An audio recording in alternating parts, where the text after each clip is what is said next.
Today's first reading is truly a classic. It features the inexperienced and diminutive David against the seasoned and imposing Philistine in a battle to the death. It doesn't even seem like they should even face one another, and yet David is victorious.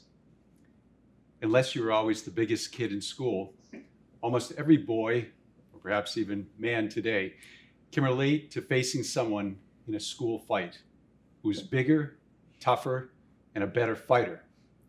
And most of the time, you wound up with a black eye or bloody nose, or sometimes both.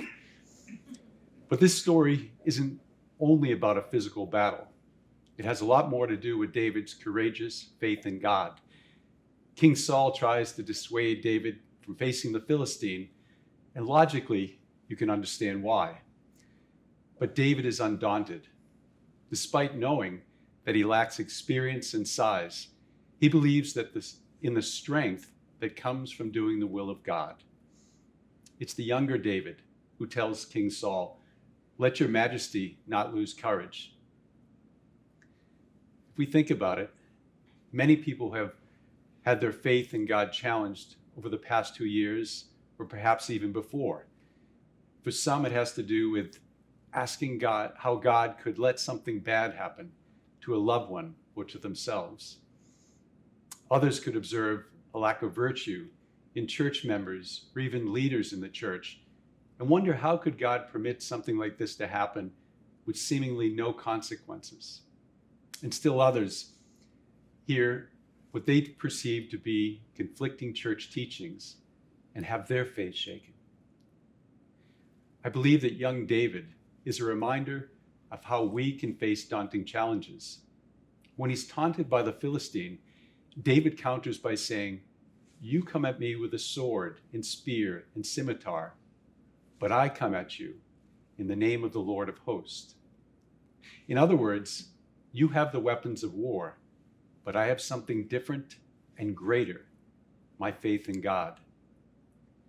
As I mentioned initially, not everyone will physically defeat the bigger and the stronger foe in the schoolyard and in other arenas.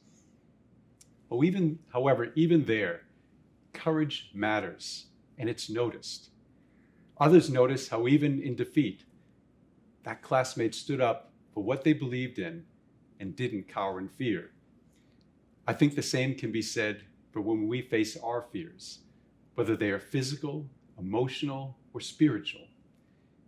David reminds us that our faith in God is where we can find the strength, the courage, and the grace that we need. It's our faith in God that allows us to move ahead each day and not to be constrained by past hurts or fear of the future. My brothers and sisters, there are men and women and boys and girls in our families who exemplify the courageous faith of young David. Why not us? That's something to pray for, so that in our battles, we may come not only with a sling and 5 stones, but the real strength in knowing that we are doing the will of God each day. May God bless you and your families this holy day, and let us pray for that courageous faith.